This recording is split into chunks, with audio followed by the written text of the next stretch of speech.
Hello friend, this is Anush Tiwari, MIT IAS Academy online classes for UPSC, BPSC, JPSC, judiciary and other competitive exams. आज जो हमारी चर्चा होगी वो blood groups को लेके होगी। ये जो बुक है वो मैं बता दूं कि एनसीईआरटी की 12th स्टैंडर्ड की बायोलॉजी की बुक है, जिसमें कि चैप्टर 18 पे हम बात कर रहे हैं।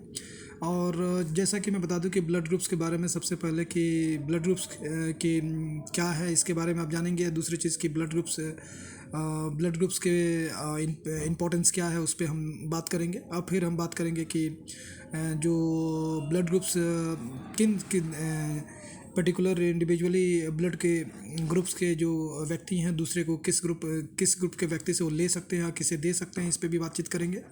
तीसरी जो बातचीत होगी वो ऑफ स्प्रिंग को किस तरह से वो हम डिसाइड करेंगे कि ऑफ स्प्रिंग का ब्लड ग्रुप क्या होगा।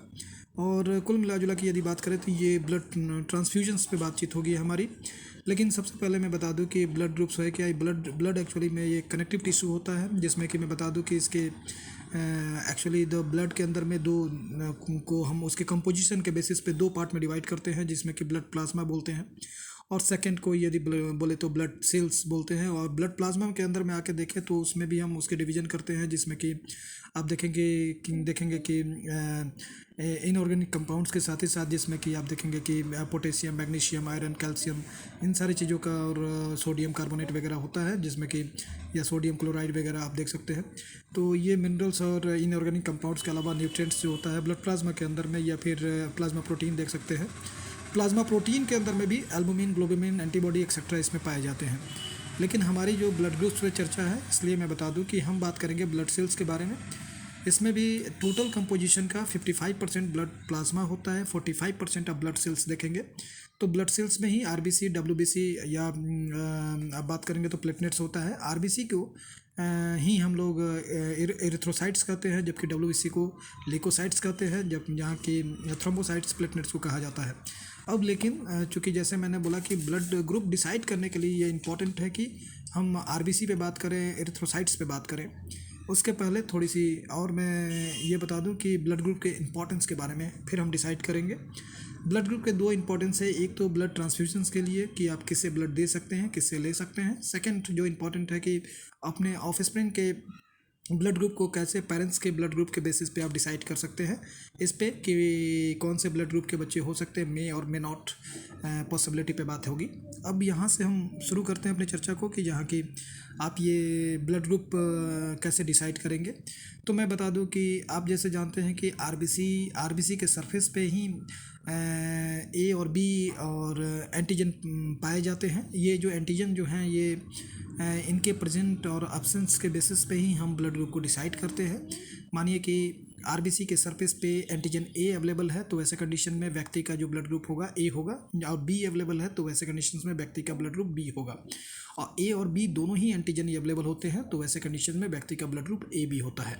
और दोनों ही यदि एब्सेंट हैं एंटीजन तो वैसे कंडीशन में व्यक्ति का जो ब्लड ग्रुप होगा ओ होगा। अब रही बात कि ये तो आपने डिसाइड कर लिया कि एंटीजन के बेसिस पे जो कि आरबीसी के सरफेस पे एंटीजन पाए जाते हैं। दूसरे साइड कि जो ब्लड ग्रुप के व्यक्ति एंटीजन ए बनाते हैं उन्हीं में आप देखेंगे कि उसी आरबीसी में एंटीबॉडी बी बनता है। जिनका एंटीजन ए होगा उन पे एंटीबॉडी बी बनेगा, जिनका एंटीजन बी होगा उनका एंटीबॉडी ए बनेगा, जिनका एंटीजन ए बी होगा वहाँ नील कोई भी एंटीबॉडी नहीं बनेगा। दूसरे फॉर्मेशन में देखेंगे कि ओ में एंटीजन नील होता है, यही कारण कि एंटीबॉडी ए बी होता है। दूसरी चीज़ मैं बता दूं कि ब्लड में ब्लड ग्रुप देने और लेने में कुछ चीज़ों का ध्यान रखना होता है, जिसमें कि एंटीगुलेशन वगैरह ना हो, ब्लड आपस में ना चिपके और जिससे कि आरबीसी स्पॉयल ना हो, इन सारी चीज़ों का ध्यान रखना होता है। यही कारण है कि हम आपको बता दें कि जिस समय ब्लड का ट्रांसफ्यूजन किया जाता है तो ये डिसाइड करना होता है कि दूसरे एंटीजन का ब्लड को ना लिया जाए इंडिविजुअली दूसरे व्यक्ति के लिए। सेम एंटीजन वाले ले सकते हैं या फिर एंटीबॉडी वाले वही व्यक्ति उस व्यक्ति को दे सकते हैं अपने ब्लड को। तो इसमें दो चीज़ का याद रखें। आपको और क्लियर कॉन्सेप्ट के लिए बता दूं कि ओ ब्लड ग्रुप का व्यक्ति किसी भी व्यक्ति को ब्लड दे सकता है। यही कारण है क्योंकि उस पर एंटीबॉडी ए बी होता है। ऐसे एंटीबॉडी चूँकि एंटीबॉडी से किसी तरह का एंटीगुलेशन नहीं होता है या कोई, तो इस कारण से वो दे सकता है। तो ओ जो होता है, इसी कारण से उसको यूनिवर्सल डोनर कहा जाता है। तो मैं पहले ही बता दूं कि ओ जो है ए को भी, बी को भी, ए बी को भी और स्वयं को भी वो ब्लड दे सकता है। ब्लड देने की कंडीशन में एक चीज़ और मैं बता दूं कि ब्लड देने किन से ले सकते हैं और किन से नहीं ले सकते हैं, इस पर भी थोड़ी सी आप दृष्टि के एक पेज को देख लें, जिसमें कि और आप क्लैरिटी से इसको समझ लें। तो यहाँ आप देख सकते हैं कि देने, जैसा कि मैंने पहले ही एंटीजन एंटीबॉडी बता दिया है, जिसको कि आप समझ सकते हैं। दूसरी चीज़ लेने और देने की बात, यदि यहाँ तक बात है कि यदि व्यक्ति ब्लड ग्रुप ए का है तो वैसे कंडीशन में ले सकता है, वो ए से तो लेगा, चूँकि एंटीजन ए वाले का एंटीजन ए वाले को दिया जा सकता है। रुधिर देना, वो ब्लड दे सकता है तो ए को दे सकता है और ए बी को भी दे सकता है, क्योंकि ए बी पे एंटीजन ए और बी दोनों हैं। तो ऐसे कंडीशन में ए जो है ए को तो देगा ही देगा, ए बी को भी दे सकता है। जहाँ तक लेने की बात है तो मैं बता दूं कि जिस ग्रुप का व्यक्ति होगा वो अपने ग्रुप के व्यक्ति से तो ब्लड ले ही सकता है, साथ ही साथ ओ से ले सकता है। तो इस चीज़ को आप दिमाग में रखेंगे। तो पहली चीज़ मैं बता दूं कि लेने की बात है तो ब्लड ग्रुप ए का व्यक्ति ओ और ए से ले सकता है। ए चूँकि एंटीजन से ले सकता है, एंटीबॉडी से उसे किसी तरह की प्रॉब्लम नहीं होगी, इस कारण से ओ से भी ले सकता है। दूसरी बात पे थोड़ी सी हम चर्चा को आगे बढ़ाएं तो बी पे भी यही बात होगी कि बी जो है से किसको दे सकता है, तो बी को दे सकता है और ए बी को भी दे सकता है, क्योंकि ए बी में भी बी एंटीजन प्रेजेंट होता है, तो इस कारण से दिया जा सकता है। और कहाँ से ले सकता है बी, तो बी ओ से, तो अब जैसा कि मैंने पहले ही बता दिया कि ओ से वो यूनिवर्सल डोनर है, तो सभी को दे सकता है, तो इस तरह से ओ से ले सकता है और बी से भी ले सकता है। दूसरी बात, थोड़ी सी चर्चा को आगे बढ़ाते हैं, जिसमें कि ए बी की बात करेंगे। तो ए बी जो है, आपको बता दें कि ये ए बी जो है यूनिवर्सल रिसेप्टर है। लेने के लिए जो बात होगी तो सारे से लेगा, ए से भी वो ब्लड ग्रुप को ले सकता है, ए बी से भी ले सकता है, ए से भी ले सकता है, बी से भी और ओ से भी ले सकता है। लेकिन अगर देने की बात होगी तो सिर्फ ए बी को दे सकता है। और ओ वाली कंडीशंस में है कि क्योंकि आप जानते हैं कि यूनिवर्सल डोनर है, तो देने के लिए सभी को दे सकता है, लेकिन लेने के लिए वो किसी से भी ब्लड ग्रुप नहीं ले सकता है। तो ये दो चीज़ हो गई। थोड़ी सी और इन्फॉर्मेशंस को मैं आपको बता दूं कि अगर बात कर तो कार्ल लैंडस्टीनर की भी आप बात करें कि 1900 में इन्होंने ही ए बी और ए बी को, ए और बी और ए बी ब्लड ग्रुप की इन्होंने खोज की थी, जिसमें कि मैं बता दूं कि फर्दर आगे चल के आपको देखने को मिलेगा कि ओ ब्लड ग्रुप का भी बाद में 1920 में डी कैस्टलेनो और स्टर्ली ने इनकी खोज की थी। तो इस प्रकार से दो चीज़ आप समझ चुके हैं कि डी कैस्टलेनो और स्टर्ली ने 1920 में ब्लड ग्रुप ओ की खोज की। अब फर्स्ट में मैंने बता दिया कार्ल लैंडस्टीनर ने, जो कि 1900 में इन्होंने खोज किया था ए बी और ए बी का। फिर थोड़ी सी फर्दर आगे चलते हैं कि अब पॉजिटिव और नेगेटिव को कैसे हम डिसाइड करेंगे। तो यहाँ पे मैं बता दूँ, जैसे मैंने बोला कि पूरे वर्ल्ड वाइड दो ही तरह के ब्लड ग्रुप को डिसाइड करने के लिए दो ही ब्लड ग्रुपिंग को यूज़ किया जाता है। दूसरा है RH फैक्टर। RH मतलब रिसेसिव मंकीज में पाया जाता था, इसलिए इसका नाम RH फैक्टर दे दिया गया। और 80% ह्यूमंस में भी पाया जाता है। ये भी जो है RH फैक्टर भी जो है वो RBC के सरफेस पे ही पाया जाता है। जैसे मानिए कि RBC के सरफेस पे एंटीजन A प्रेजेंट है, तो और साथ ही साथ RH फैक्टर RH अवेलेबल है, तो वैसे इस RH प्रेजेंट है, तो वैसे कंडीशंस में हम बोलेंगे कि व्यक्ति का जो ब्लड ग्रुप है A पॉजिटिव है। दूसरे कंडीशंस में यदि बात करें कि यदि RH एब्सेंट है, तो वैसे कंडीशन में बोलेंगे कि व्यक्ति जो है A नेगेटिव है। इसी प्रकार से अगर दूसरे बी ग्रुप पे भी बात करें तो अगर बी एंटीजन अवेलेबल है RBC के सरफेस पे, साथ ही साथ RH फैक्टर भी अवेलेबल है, तो वैसे स्थिति में व्यक्ति जो होगा बी पॉजिटिव होगा। और बी एंटीजन प्रेजेंट है और RH फैक्टर एब्सेंट है, तो ऐसी स्थिति में व्यक्ति का जो ब्लड ग्रुप होगा बी नेगेटिव होगा। इस प्रकार से आप इसको समझ सकते हैं कि ब्लड ग्रुप का किस प्रकार से डिसाइड करते हैं और किस प्रकार से आप ब्लड ग्रुप दे सकते हैं और किन व्यक्तियों से ब्लड आप ले सकते हैं। अब थोड़ी सी ऑफ स्प्रिंग पे बात करेंगे कि ऑफ स्प्रिंग का डिसाइड कैसे करेंगे। तो थोड़ा यहाँ आप देख सकते हैं कि देख सकते हैं कि आप ब्लड ग्रुप को डिसाइड ऑफ स्प्रिंग के पॉइंट ऑफ व्यू से, तो वहाँ यहाँ भी दो चीज़ का आपको याद रखना होगा। फर्स्ट पॉइंट ऑफ व्यू में मैं बता दूं कि आपको याद रखना होगा कि यहाँ पे एक रिसेसिव एक आप देखेंगे कि यहाँ पे डोमिनेंट डोमिनेंट पोजीशंस पे जीन होगी जो कि डोमिनेंसी शो करेगी। इस बेसिस पे हम क्या करते हैं कि जीन को भी यहाँ पे इस तरह से डिनोट करेंगे। जैसे ब्लड ग्रुप ए है तो इसको डिनोट करने के लिए आई ए ये दोनों जो हैं वो जो है डोमिनेंसी में है, जबकि आई ओ जो है वो रिसेसिव हो जाएगा। तो ऐसे कंडीशंस में इस प्रकार से यहाँ पे जो जीन टाइप जो हम तैयार करेंगे वो आई ए और आई ओ का ये जीन टाइप में हमने इस प्रकार से हम क्रॉस कराएंगे, जिससे कि हम ये पता लगा पाएंगे कि ऑफस्प्रिंग का ब्लड ग्रुप पेरेंट्स के ब्लड ग्रुप्स के बेसिस पे क्या हो सकता है। दूसरे सेकंड बी में आएंगे तो वहाँ भी हम इसी तरह से आई बी और दूसरा आई ओ। लेकिन ए बी वाले कंडीशंस में चूँकि यहाँ देखेंगे तो सिर्फ आई ए और आई बी होगा, चूँकि यही दो होगा। चूँकि ये रिसेसिव जीन्स के भी बात कर रहे हैं तो दोनों यहाँ पे जो है वो दोनों ही जीन जो है यहाँ पे डोमिनेंसी में है और ओ में आई ओ पे होगा।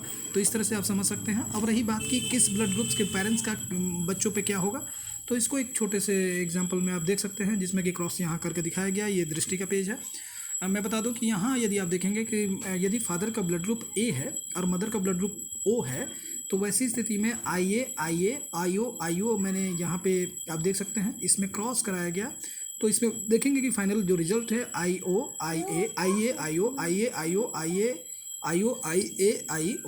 तो इस तरह से आप फाइनली जब आप ब्लड ग्रुप के पास इसमें पहुँचेंगे कि ब्लड ग्रुप ए और ब्लड ग्रुप ओ, तो यहाँ से आप आंसर कर पाएंगे कि ए ओ के कंडीशंस को यहाँ से देखेंगे तो इसमें जो हो सकता है ऑफस्प्रिंग, तो एक तो मान के चले कि जो ए है ए तो हो ही सकता है, ओ भी हो सकता है, लेकिन किसी भी कंडीशन में बी और ए बी ब्लड ग्रुप का ऑफस्प्रिंग नहीं होगा। सेकंड यदि बात करें इसमें तो ए और ए की ही बात कर लें तो ये क्रॉस आप इजीली करा सकते हैं, उसको आप समझ सकते हैं। ए और बी की बात ए और ए में, तो ए का ऑफस्प्रिंग जो होगा वो ए का हो सकता है, ओ का भी हो सकता है, लेकिन बी और ए बी का नहीं होगा। यदि फादर यदि ए के हैं और जो मदर हैं वो बी की हैं तो वैसे कंडीशन में जो उनका जो बच्चा होगा वो आप ए का हो सकता है, बी का हो सकता है, ए बी का हो सकता है, ओ का हो सकता है, इसमें से और नहीं होने का तो कोई इसके अलावा तो कुछ ग्रुप है ही नहीं। इसी प्रकार ए बी के कंडीशंस में है। ए बी वाले ए का यदि फादर है और मदर का जो ब्लड ग्रुप है वो ए बी है तो वैसे कंडीशंस में जो ऑफस्प्रिंग होगा वो ए का होगा, बी का होगा, ए बी का होगा, लेकिन ओ का नहीं हो सकता है। सेकेंड इसमें देखेंगे कि बी और बी के बीच में भी यदि आप क्रॉस कराएंगे तो आपको जो रिजल्ट निकल के आएगा सामने, तो बी की मदर है और फादर भी बी का है, तो वैसे स्थिति में जो ऑफस्प्रिंग होगा बी और ओ का हो सकता है, लेकिन ए और ए बी का नहीं होगा।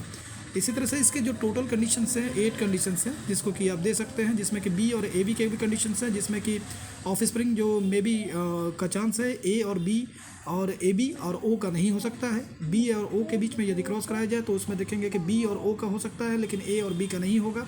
ए बी और ए बी का यदि मदर और फादर दोनों ही हैं तो ऐसे कंडीशन में ए का ऑफस्प्रिंग हो सकता है, बी का हो सकता है, ए बी का हो सकता है, लेकिन ओ का नहीं हो सकता है। ठीक, ए बी और ओ के बीच में यदि क्रॉस कराया जाए तो ए और बी का हो सकता है, मे बी चांसेस है, जबकि ए बी और ओ का नहीं हो सकता है। ओ और ओ वाले कंडीशन में ओ ही का होगा, बाकी रेस्ट का ए और बी और ए बी का बच्चे नहीं होंगे। अब थोड़ी सी चर्चा हम कर दें फैक्चुअल बेसिस पे, जो कि लूसेंट को भी आप देख सकते हैं। लूसेंट में जो लिखी गई हैं उन सारी चीज़ों को इमीडिएट में एक्सप्लेन कर देता हूँ जिससे कि आपको सुविधा होगी। सबसे पहले मैं बता दूं कि लूसेंट में ब्लड ग्रुप वाज डिस्कवर्ड, जिस पे कि हमारी चर्चा हो चुकी है और चर्चा हो चुकी है इस पे। तो ये जो लिखा हुआ है कि blood group was discovered by Landsteiner in 1900। For this he was awarded with Nobel prize in the year of 1930। तो इसको भी आप याद रखेंगे कि 1930 में उनको नोबेल प्राइज़ से भी अवॉर्डेड किया गया था। Second, the main reason behind the difference in blood of human is the glycoprotein. जैसा मैंने बोला कि एंटीजन जो है केमिकल है, केमिकल जो है एक तरह से ये एंटीजन जो है, और यही ग्लाइकोप्रोटीन या फिर इसको एमिनो एसिड भी कह सकते हैं आप। तो ये प्रेजेंट होता है which is found in the red blood cells और कॉल्ड एंटीजन, जो कि मैंने पहले ही बता दिया है। और दूसरे की antigen are of the 2 types, first antigen A, antigen B. और इसी बेसिस पे यदि हम थोड़ी सी बात करें कि on the basis of the presence of antigen और the glycoprotein these are the found the 4 group of blood in human. First मतलब यही इसी एंटीजन के बेसिस पे 4 ग्रुप के ह्यूमन बॉडी में ब्लड ग्रुप्स होते हैं। फर्स्ट जैसे जो कि कंटेन करेंगे ए एंटीजन, उनका जो एंटीजन ए होगा तो ब्लड ग्रुप ए होगा, एंटीजन बी होगा तो ब्लड ग्रुप बी होगा, एंटीजन ए बी होगा तो ब्लड ग्रुप ए बी होगा। यदि दोनों में एब्सेंट हो जाएंगे तो वैसे स्थिति में मतलब that contains neither of antigen तो वैसी स्थिति में ब्लड ग्रुप ओ होगा। अब रही बात की थोड़ी सी अगर बात कर दे कि जहाँ एंटीजन ए होगा वहाँ वहीं पे आरबीसी में एंटीबॉडी बी होगा और खुद ब खुद बॉडी उसको बनाता है। उसी तरह से जहाँ बी होगा वहाँ ए एंटीजन बी होगा, वहाँ एंटीबॉडी बी होगा। जहाँ एंटीजन ए बी होगा वहाँ एंटीबॉडी एब्सेंट होगा, जहाँ एब्सेंट होगा वहाँ एंटीबॉडी ए बी होगा। तो इस तरह से आप चीज़ों को समझ सकते हैं। अब ब्लड ट्रांसफ्यूजन के बारे में मैंने पहले ही बता दिया, चूँकि एग्लूटिनेशंस हो जाता है जिस कारण से चिपचिपा हो जाता है, जिस कारण से एक ब्लड ग्रुप के लोग व्यक्ति को इन पर्टिकुलर जो ब्लड ग्रुप के व्यक्ति के उसी से ब्लड आप डोनेट कर सकते हैं या उनसे रिसीव कर सकते हैं। यही चीज़ें हैं जो कि आप समझ चुके हैं कि ब्लड ग्रुप कैसे डिसाइड किया जाता है और ऑफ स्प्रिंग को ब्लड कैसे दिया जाता है। ठीक है फ्रेंड्स, आर एच फैक्टर पे मैं बता दूं कि आर एच फैक्टर का भी 1920 में लैंड स्टीनर और वीनर ने ही आर एच फैक्टर का इन्होंने खोज की थी। और ब्लड ग्रुप ओ के बारे में भी चूँकि इसमें नहीं दिया गया है लूसेंट पे, फिर भी मैं बता दूं कि डी कैस्टेलानो और स्टर्ली ने 1920 में इसकी खोज की थी। तो इस तरह से आप इन दोनों फैक्ट्स को आप दिमाग में रखें, क्योंकि दोनों ही इंपॉर्टेंट फैक्ट्स हैं जो कि कभी भी एग्ज़ाम्स में आए तो आपसे पूछे जा सकते हैं।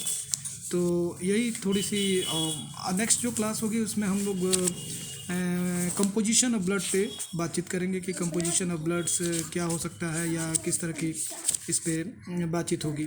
एक और इसमें फैक्ट्स है जो कि मैं बता दूं कि आर एस फैक्टर से संबंधित है, जो कि आप याद कर सकते हैं। आप लैंड स्टीनर और वीनर में 1944 दिमाग में रखेंगे। सॉरी, मैंने 1920 बोला, जो कि 1920 जो था उसको मैं करेक्शन दे दूं कि 1920 में डी कैस्टेलानो और स्टर्ली ने ब्लड ग्रुप ओ की खोज की थी, जबकि 1944 में ये देखने को मिलता है कि लैंड स्टीनर और वीनर ने आर एच फैक्टर की खोज की है। दूसरा कि आपको बता दें कि यदि आर एच पॉजिटिव, ये इसको आप नोट कर लेंगे कि आर एच पॉजिटिव यदि फादर हो, आर एच नेगेटिव यदि मदर हो, तो ऐसे कंडीशंस में बच्चे में एक डिजीज़ होता है जिसको कि एरिथ्रोब्लास्टिस फेटलिसिस कहते हैं, जिस कारण से बच्चे की डेथ हो जाती है और डेथ हो जाती है। तो ये एक याद रखेंगे कि एरिथ्रोब्लास्टोसिस फेटलिसिस, जिसमें आर एच पॉजिटिव फादर होता है जबकि मदर जो होती है R H negative. Thank you friends.